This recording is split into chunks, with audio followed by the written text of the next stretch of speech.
우리 하나님 은혜가 온 성도들에게 함께하기를 바랍니다.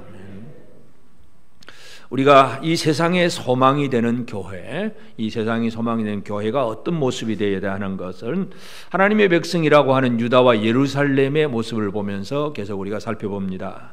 이사야 선지자가 예언했던 그 당시 유다와 예루살렘의 상태는 바로 이 땅을 지금도 살아가야 될 하나님의 백성들을 어떻게 사느냐 하는 그런 문제입니다.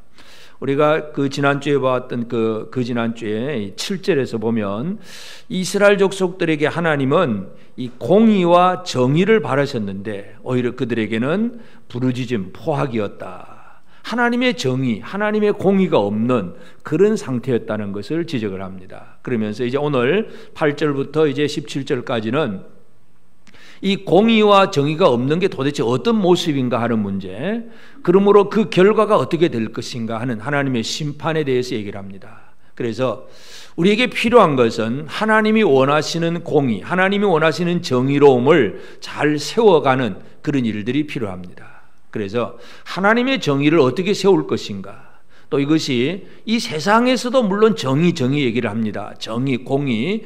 그래서 뭐 나쁜 짓 하면 감옥 가야 되고 재판받아야 벌 받아야 되고 뭐 하여튼 뭐 적폐청산도 해야 되고 뭔가 전부 정의를 하는데 이 세상의 정의는 올바른 것 같은데도 뒤집어 놓고 보면 또 똑같아요. 그렇게 정의를 외친 사람 자신들도 결코 정의롭지 못하다는 것, 그런 것들을 우리는 늘 발견하게 되는데 하나님의 정의는 어떻게 이루어지느냐, 우리가 이 말씀을 통해서 함께 살펴보고자 합니다.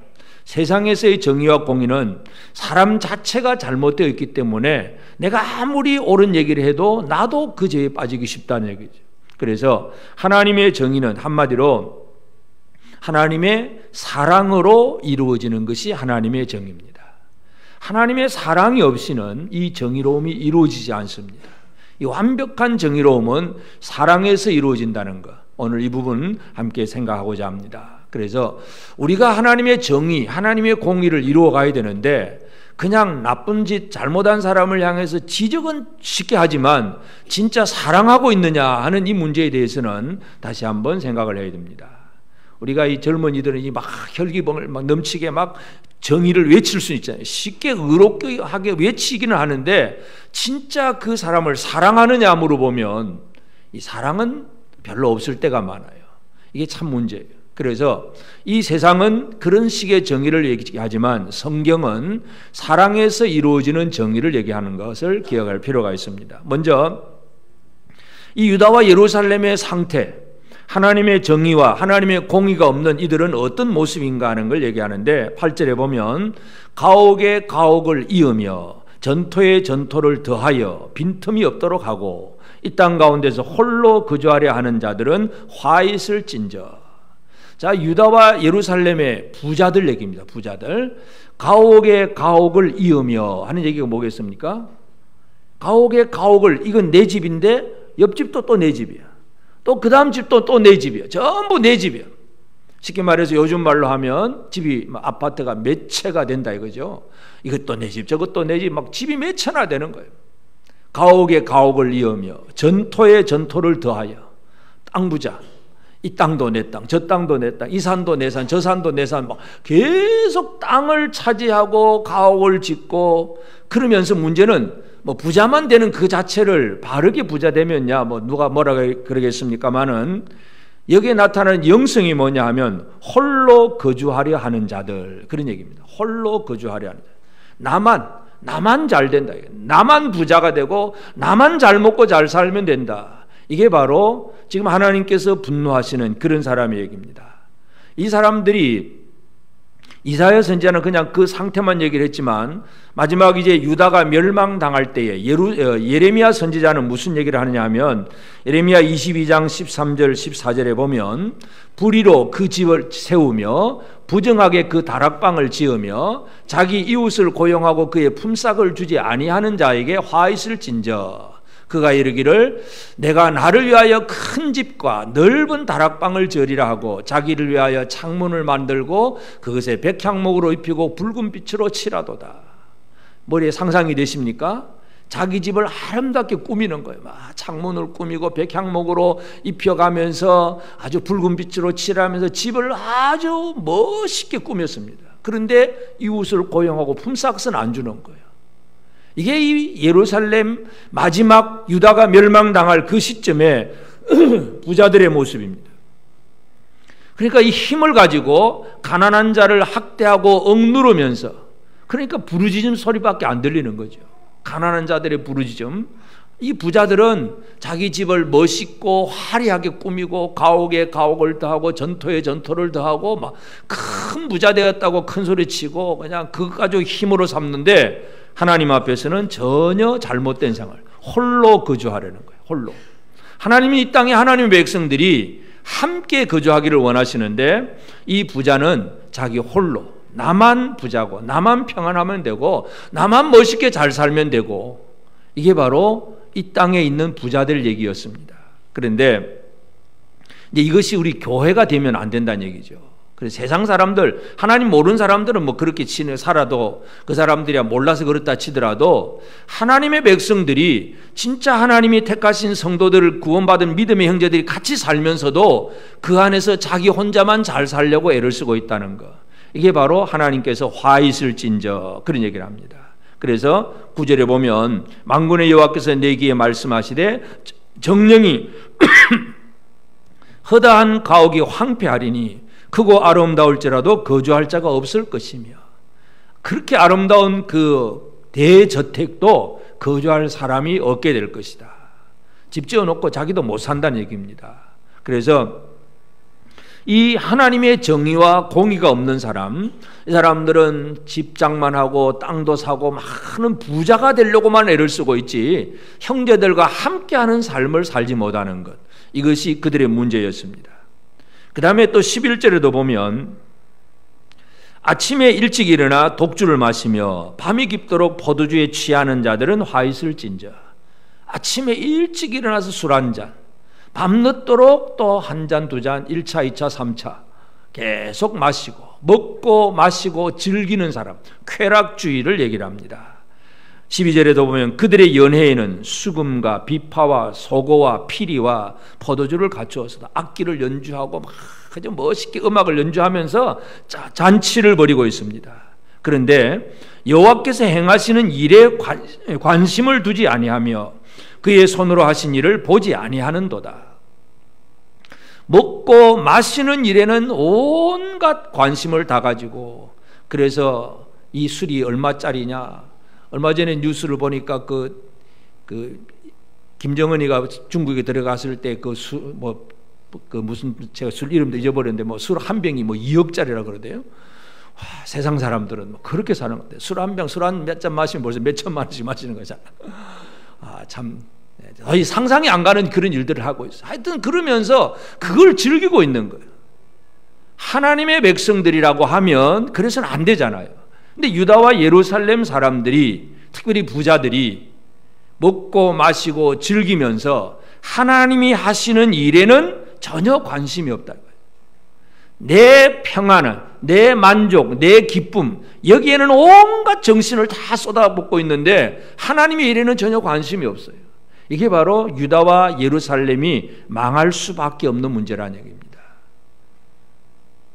이사야 28장 7절은 이게 이제 북이스라엘 문제인데, 28장 7절에 보면 그리하여도 이들은 포도주로 말미암아 엿걸음치며 독주로 말미암아 비틀거리며 제사장과 선지자도 독주로 말미암아 엿걸음치며 포도주에 빠지며 독주로 말미암아 비틀거리며 환상을 잘못 풀며 재판할 때 실수하나니. 이는 북이스라엘 얘기고, 남쪽 유다나 북이스라엘이나 똑같이 똑같아. 가졌다고 하는 권력자들, 부자들, 힘 있는 자들이 전부 취해서 비틀비틀하고 정신이 몽롱하니까 재판도 엉망으로 하고 그냥 먹고 마시고 놀자. 여러분 한 잔 좀 하시는 거 괜찮을 것 같습니까? 한 잔 하시는 분들, 그것이 결국은 사람을 망치는 거예요. 제대로 된 길을 가지 못하게 하는 거예요. 이게 바로 망하는 사람들의 모습이에요. 그래서 유다와 예루살렘이 바로 그런 모습이고 북이스라엘도 그 모습이에요. 포도주를 마시고 독주를 마시고 아침부터 밤늦게까지 먹고 마시고 취하고 놀고 즐기고 하나님의 일에는 전혀 관심이 없고, 이게 이 영적으로 얼마나 타락해 있느냐는 것을 우리가 여기서 발견할 수 있습니다. 다른 사람은 뭐 가난한 사람, 연약한 사람에 대해서는 전혀 관심도 없어요. 오직 나만 잘 먹고 나만 잘 살면 되고 나만 즐기면 되고, 이게 바로 이 부자와 힘 있는 자들이 살아가는 그 모습이고, 그래서 이사야 선지자가 지금 그 얘기를 하고 있는 것입니다.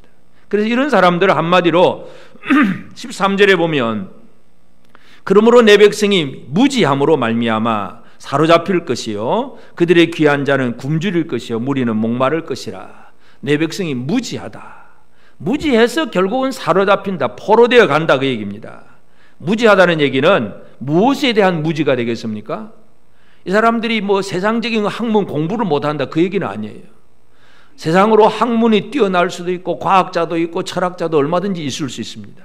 근데 영적으로 무지하다는 것, 영적으로 무지하다는 얘기는 그 12절 뒤에 여호와께서 행하시는 일에 관심을 두지 아니하며 그의 손으로 하신 일을 보지 아니하는도다. 하나님의 행하시는 일, 하나님의 손으로 이루어지는 그 일에 대해서는 무지하다는 얘기예요. 영적인 무지, 하나님이 하신 일을 전혀 모르는 것, 이게 바로 지금 이 멸망당해가는 그 유다와 예루살렘의 모습이에요.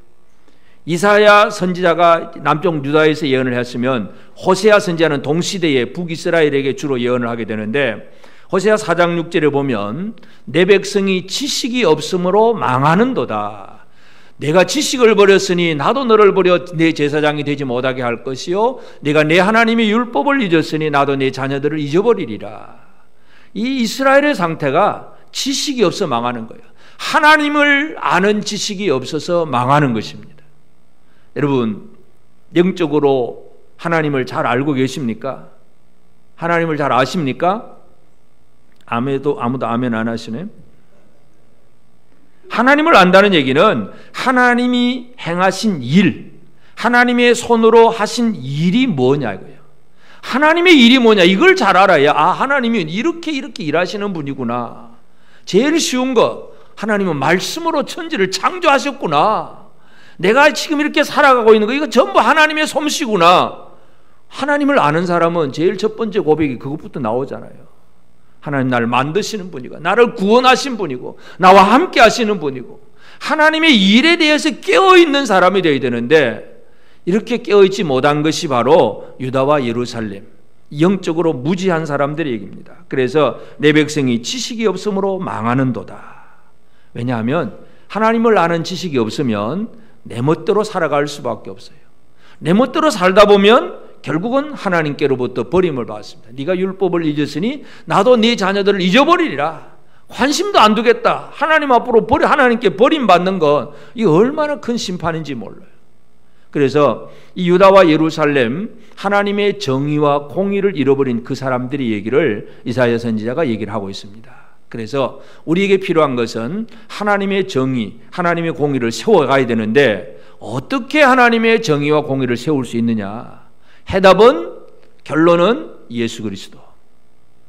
모든 이 율법과 선지자를 통해서 결국은 우리는 해답을 예수 그리스도 안에서 얻어야 되고 찾아야 됩니다. 그러면 예수님이 하신 일이 뭐냐는 거, 예수님은 하나님이 행하시는 그 일을 이루시는 분이 바로 예수 그리스도입니다. 그래서 예수님이 하시는 일은 결국은 하나님의 백성들을, 하나님은 서로 사랑하기를 원하셨잖아요. 그래서 하나님이 이스라엘 백성들에게 여러 가지 율례의 규명을, 율례와 규례를 많이 주시는데, 오늘 오후 예배 레위기 설교도 마찬가지, 오늘 오전 오후 수업 비슷하긴 하겠는데, 하여튼 율법이 뭐냐면 전부 하나님의 사랑이에요. 사랑. 이 사랑으로 뭔가를 해야 되는데, 그 율법 중에 하나님 주신 그 계명 중에 하나가 희년의 제도가 있어요. 희년. 이 희년 제도는 50년마다, 그러니까 7년 해서 또 7번 지나서 그 다음 50년이 되면 그동안에 살면서 뭐 잘 사는 사람, 부자, 가난한 사람 막 이렇게 이제 살다 보면 그렇게 차이가 나잖아요. 차이가 나다 보면 이제 한참 지나고 나면 부자는 땅도 많아지고 집도 많아지고, 가난한 사람은 먹을 것이 없어서 자기 자식을 종으로도 팔아야 되고 막 이런 상태가 되어버립니다. 그러니까 희년에는 뭐 하느냐 하면 팔렸던 종들이 전부 자유를 얻어서 돌아가는 거예요. 그리고 팔았던 땅들도 원래 원주인에게로 다 돌아가는 거예요. 처음부터 새로 시작하는 거예요. 이게 희년의 제도예요. 물론 그 희년 제도가 이스라엘 역사 속에서 제대로 지켜지지를 않았어요. 하나님의 사랑의 계명인데 쉽게 지켜지지를 않습니다. 인간이 전부 이 욕심이 다 살아가지고 잘 안 지켜집니다. 그래서 가난한, 지금 이 이사야 선지자도 마찬가지잖아요. 모세 시대에 희년의 윤리를 주었는데 이사야 시대에 와보니까 부자는 가옥에 가옥을 더하고 전토에 전토를 더하고 전부 자기 것만 챙기고 있지 되돌려주는 흔적이 없어요. 하나님 말씀을 줘도 지키지를 못하는 거예요. 이게 바로 그 사람들의 상태인데, 그럼 예수님은 뭘 하셨느냐? 예수께서 하신 일은 바로 그것을 바로잡는 일을 하시는 거죠. 희년 때에 레위기 25장 28절에 보면 그러나 자기가 물을 힘이 없으면 그 판 것이 희년에 이르기까지 산자의 손에 있다가 희년에 이르러 돌아올지니 그것이 곧 그 기업으로 돌아갈 것이니라. 하나님은 희년에 돌아가라고 했는데 하나도 안 돌아가는 거예요. 가옥에 가옥은 더해지고 전토에 전토는 더해지고 안 돌아가는 거예요. 이게 지금 이스라엘 유다의 상태예요. 그래서 예수님이 땅에 오셔서 하신 일이 뭐냐 하면 누가복음 4장 18절 19절에 보면 주의 성령이 내게 임하셨으니 이는 가난한 자에게 복음을 전하게 하시려고 내게 기름을 부으시고 나를 보내사 포로된 자에게 자유를, 눈먼 자에게 다시 보게 함을 전파하며 눌린 자를 자유롭게 하고 주의 은혜의 해를 전파하게 하려 하심이라. 주의 은혜의 해, 은혜의 해가 뭐냐? 이 희년입니다. 은혜의 해. 지금까지 나의 힘으로는 할 수가 없었는데 다 그냥 팔리고 다 없어졌는데 은혜는 뭐예요? 그냥 그대로 주시는. 종되었던 사람은 다 자유함을 얻게 되고 그동안 잃어버렸던 건 다 되찾게 되고 주의 은혜의 해. 예수 그리스도가 이 땅에 오셔서 하시는 일은 뭐냐 하면 가난한 자, 또 포로된 자, 눈먼 자, 눌린 자 이런 사람들을 자유롭게 하고 이런 사람들에게 복음을 전해주시는 거예요. 이게 희년이에요. 예수님이 하신 일이 바로 이겁니다. 그 일을 하기 위해서 이 땅에 오셨다고 예수님이 선포하셨잖아요. 하나님은 하나님의 백성들이 서로, 형제들이 서로 사랑하기를 원했는데 그래서 희년의 율례까지도 주셨는데 사람들은 지키지를 못해요. 근데 예수님의 사역은 목적이 뭐냐? 나는 가난한 자, 눈먼 자, 포로된 자, 눌린 자 이런 사람들을 회복시키고 자유롭게 하고 주의 은혜의 해를 전파하게 하려 하십니다. 이게 예수님이 이 땅에 오신 목적이었어요. 예수 때문에 우리는 이 잃어버렸던 모든 것을 잃어버린 가난한 자들도 되찾게 되고 힘없는 자도 힘을 얻게 되고 포로된 자에는 노임을 얻게 되고 자유함을 얻게 되는 것입니다. 이게 바로 예수로 말미암아 이루어진 일입니다. 그래서 예수님은 하나님의 의를 이루시러 이 땅에 내려오셨고 그러면 그 일을 하는 예수님은 어떻게 이루셨느냐? 예수님이 사람이 되신 성육신 인간의 몸을 입으신 인카네이션은 결국은 섬기는 목적, 이게 예수님이 이 땅에 오신 목적입니다. 마태복음 20장 28절에 인자가 온 것은 섬김을 받으려 함이 아니라 도리어 섬기려 하고 자기 목숨을 많은 사람의 대속물로 주려 함이니라. 예수님이 이 땅에 오신 목적이 뭐냐? 섬김을 받는 것이 아니라 섬기려 하는 것. 여러분은 섬기려고 사십니까? 섬김을 받으려고 사십니까? 높은 자리 좀 올라가가지고 밑에 부하들이 그냥 굽실굽실하는 그 모습을 원하십니까? 비록 높은 자리에 올라갔더라도 아래 사람들을 섬기는 일을 원하십니까? 섬김의 목적입니까? 안 섬기는 게 목적입니까? 섬기는 게 목적입니까? 대답 안 하면 이상하죠. 진짜 그렇게 섬김의 목적을 가지고 사느냐? 이건 또 그 다음 문제인데 예수는 종과 같이 섬기려고 오신 거예요. 그럼 이 쾌락주의자들, 아침부터 마시고 저녁까지 취하는 이 쾌락주의들은 뭐예요? 섬김이라는 개념이 없어요. 그냥 내가 배부르고 내가 맛있고 내가 멋있게 나만 잘 되면 되는 거예요. 다른 사람에게 대해서는 전혀 관심이 없어요. 그러나 예수님은 섬기러 오셨다는 것. 그래서 최후에는 자기 목숨을 많은 사람의 대속물로 주기까지. 섬김의 최고 절정이 뭐냐? 자기 목숨도 줄 수 있습니다. 옆에 사람을 한번 쳐다보시고 얼마나 잘 섬기고 계십니까? 잘 섬기십니까? 예수님처럼 한번 섬겨보면 어떻게 됩니까? 형제를 위해서 목숨까지도 내어놓을 수 있겠습니까? 아무도 아멘 안 하시지. 예를 들어서 뭐 돈으로 계산하면 한 500원, 1000원 주는 건 이건 쉽게 할 수 있잖아요. 500원, 1000원 이거는 쉽게 줄 수 있어요. 근데 한 5만 원 이건 조금 생각해 봐야 될 것 같고 500만 원 그러면 어디서 내 돈이 없어 그냥 끝내버리고 꿈도 꾸지 마. 우리가 남을 섬긴다고 하는 수준이 늘 그 수준, 내가 할 수 있는 그만큼만 하려고 애를 쓰고 있어요.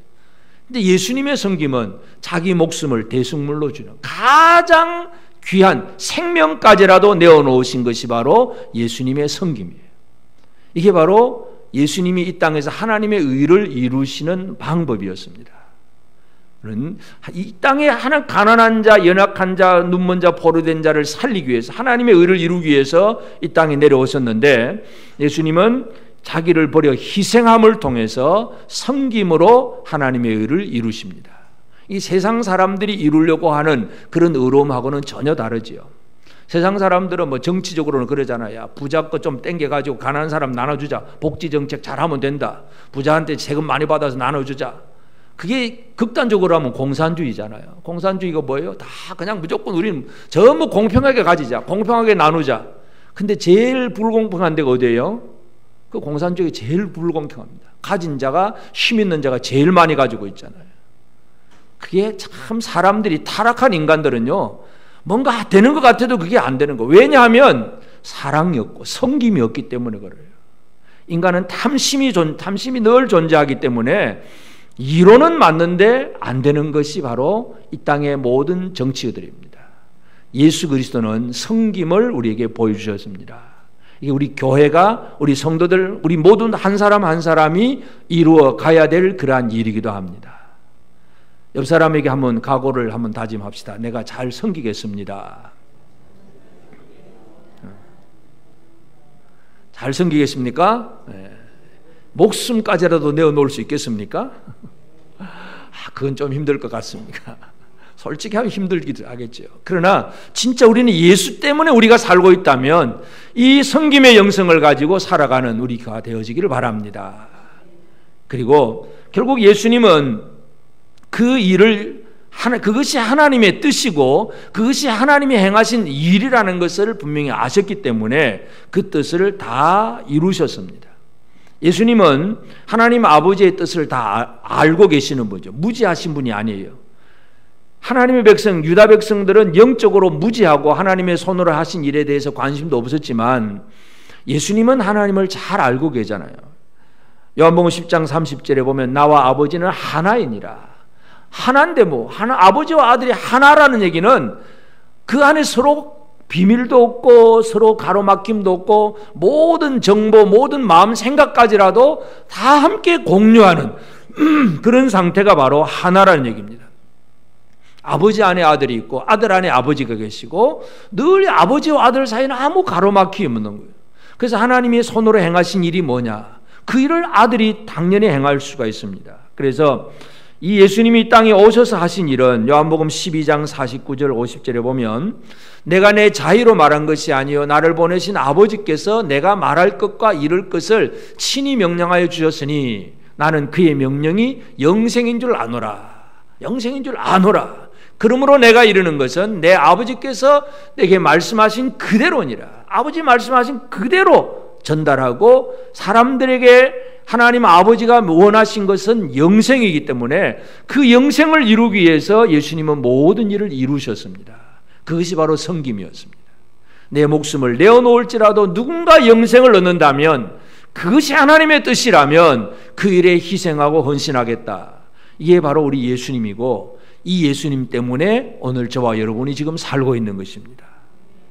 우리는 하나님은 정의와 공의를 이루시기를 원하십니다. 그런데 그 정의와 공의가 어떻게 이루어지느냐? 하나님의 아들, 이 땅에 오신 하나님의 아들이 아버지의 그 모든 걸 알고 오셔서 일을 이루시는 방법이 바로 희생과 섬김을 통해서 사람들에게 영생이 이루어지도록 자신의 모든 걸 내려놓는 이걸 통해서 하나님의 정의를 이루시는 것이 바로 예수 그리스도께서 하시는 일입니다. 그러므로 이제 우리도 이 땅에서 우리 교회가 이 세상 속에서 하나님의 정의, 하나님의 공의를 드러내는 하나님의 백성들로서 우리가 살아가야 됩니다. 그래야 우리가 이 세상에 소망이 되는 교회가 될 수가 있습니다. 그래서 제일 첫째로 우리가 해야 될 일이 뭐냐? 연약한 형제와 함께하는 일, 여기에 우리가 좀 더 힘을 쏟을 필요가 있습니다. 예수님은 우리와 함께하려고 하늘에서 땅에까지 내려오셨잖아요. 그럼 나는 연약한 형제와 함께하기 위해서 뭘 하고 있는가? 이 사람 한번 다시 쳐다보시고 함께하기 위해서 뭘 하고 있는지 한번 스스로 질문해 봅시다. 쳐다보면서 내가 이분과 함께하기 위해서 내가 뭘 하고 있지? 한번 생각해 보십시다. 뭘 하고 있을까요? 이분과 함께하기 위해서 내가 지금 뭘 하고 있을까? 예수님은 하늘에서 땅에까지 내려왔는데 나는 바로 곁에 있는 믿음의 형제들과 하나 되는 그 과정 속에서 내가 뭘 하고 있을까? 스스로 한번 질문하고 답을 찾아보시기를 바랍니다. 하나님이 가장 원하시는 게 뭐냐 하면 시편 133편 1절에 보면 보라 형제가 연합하여 동거함이 어찌 그리 선하고 아름다운고. 형제가 연합하여 동거함이 어찌 그리 선하고 아름다운고. 이게 하나님의 마음이에요. 이 땅에 아들들이 서로 하나 되어서 사랑하고 같이 지내는 것 아버지가 제일 기뻐하시잖아요. 아들끼리 서로 싸우고 다투고 막 그냥 니랑 내랑 그냥 분쟁하고 갈라지면 제일 마음 아픈 분이 누구예요? 아버지 마음이 아프시죠. 그래서 형제가 연합하여 동거함이 어찌 그리 선하고 아름다운고. 시편의 기자는 그런 얘기를 합니다. 그래서 우리는 다른 형제와 연합하여 동거하려고 하는 것, 그러려면 결국 다가가야 돼요. 다가가야 돼요. 내 마음을 열고 다가가고 하여튼 그 사람의 입장도 좀 배려해 주면서 서로 이해하고 하나 되려고 애를 쓰는 것, 이게 바로 우리가 이 땅에서 열심히 해야 될 일입니다. 예수님이 제자들에게 주신 새 계명이 뭐예요?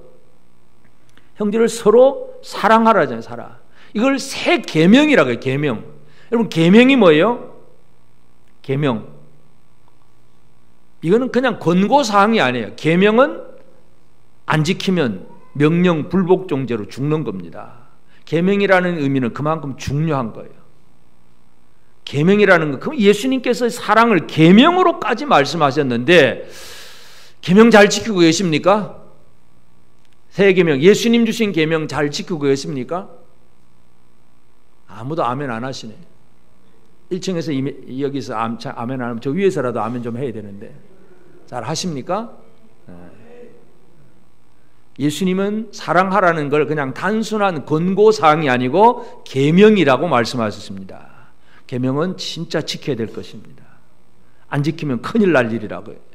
그래서 우리가 진짜 이 정의를 세우려고 할 때 제일 기본이 뭐냐? 형제를 사랑할 줄 아는 것. 사랑이 없이는 아무리 의를 이룬다고 해도 그 의는 별거 없어요. 우리가 자칫 생각이 잘못하면 저 사람이 잘못하고 악한 것이 있으면 막 비난하고 정죄를 할 수 있습니다. 잘해요. 그럴 수 있냐고 막 정죄하지만 그 영혼을 사랑하는 마음이 없어요.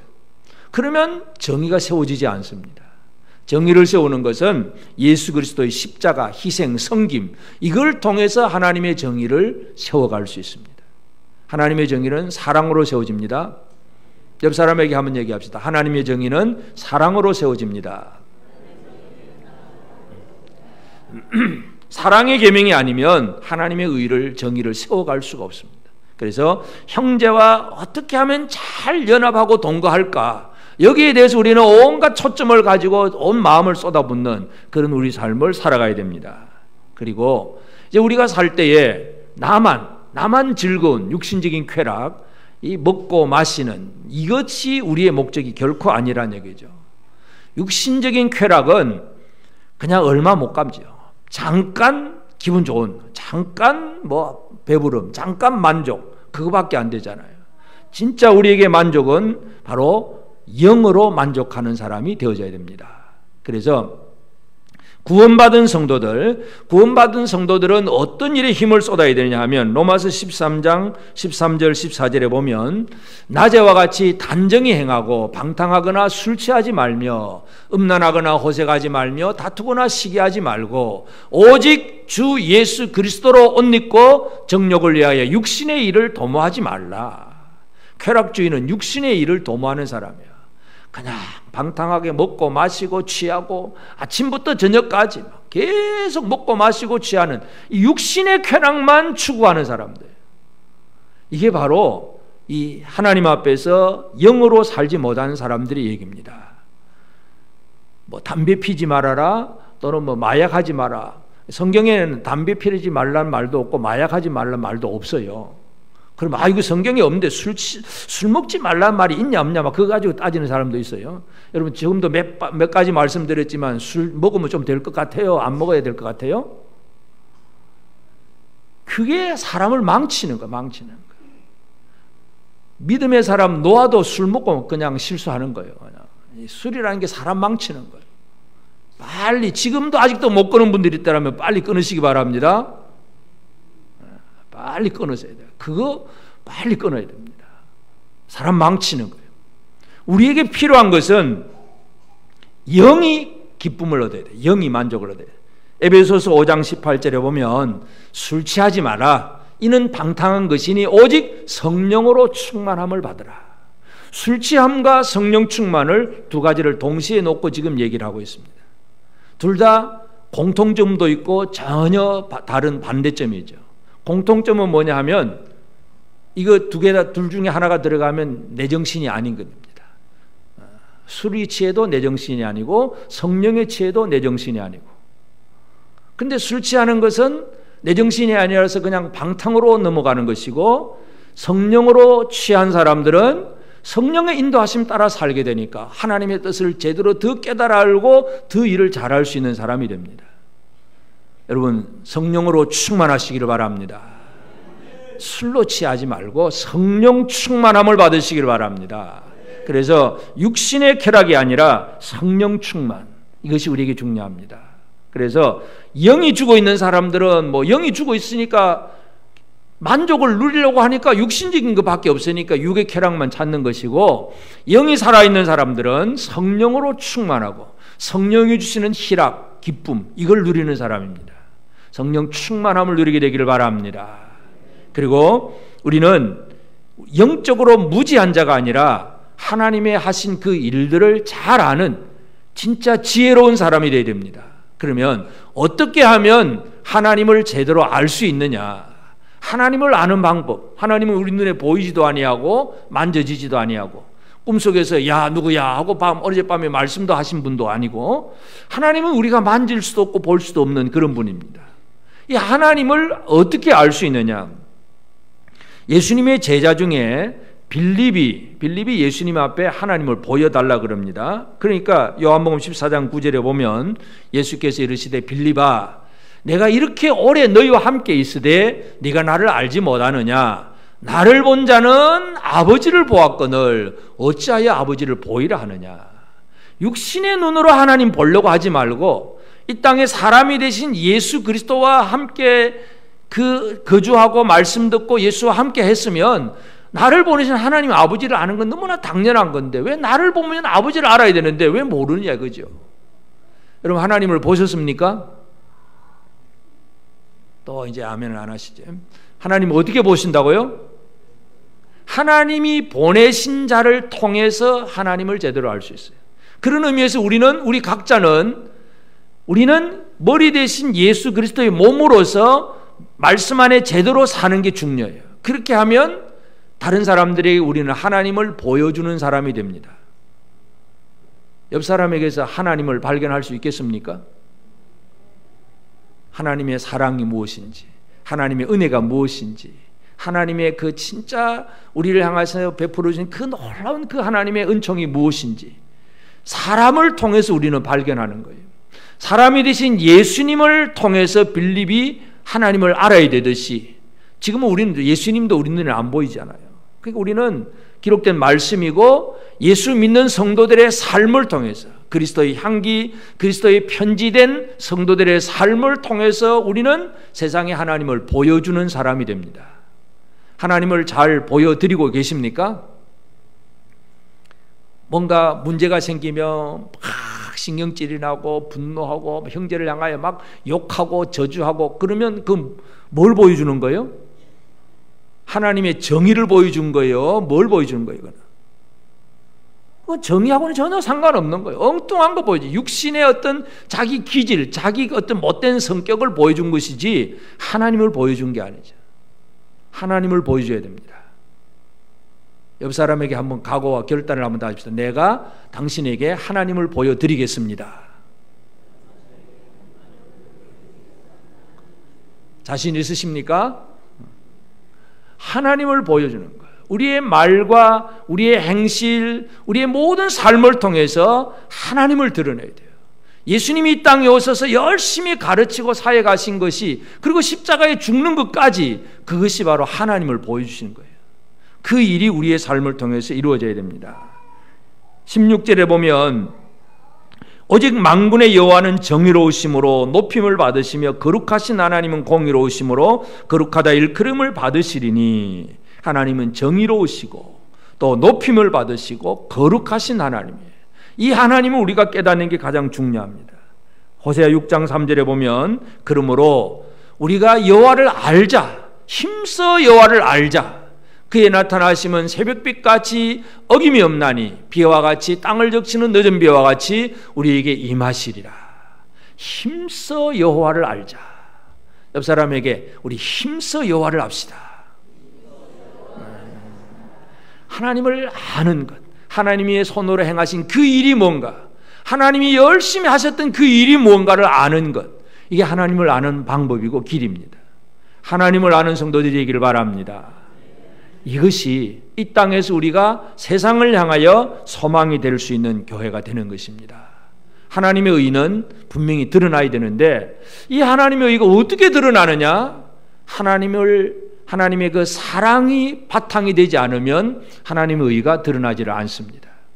우리는 이 세상에 부자도 많고 가난한 사람도 있고, 그래서 사람들은 이 부자 걸 빼앗아서 가난한 사람에게 줘야 된다, 법을 어떻게 만들 거냐, 세상 사람들은 전부 그런 제도와 법률을 연구하고 그렇게 살아가려고 애를 쓰지만, 성경은 그게 아니라 사랑을 얘기합니다. 사랑하면 자동으로 다 이루어집니다. 사랑 안 하면 아무리 법이 있어도 안 되는 거예요. 사랑으로 모든 일이 이루어지기를 바랍니다. 옆 사람에게 한번 고백합시다. 사랑합니다. 진짜 사랑합니다. 사랑함으로 하나님의 의를 이루는 저와 여러분 모두가 되시길 바랍니다. 아멘.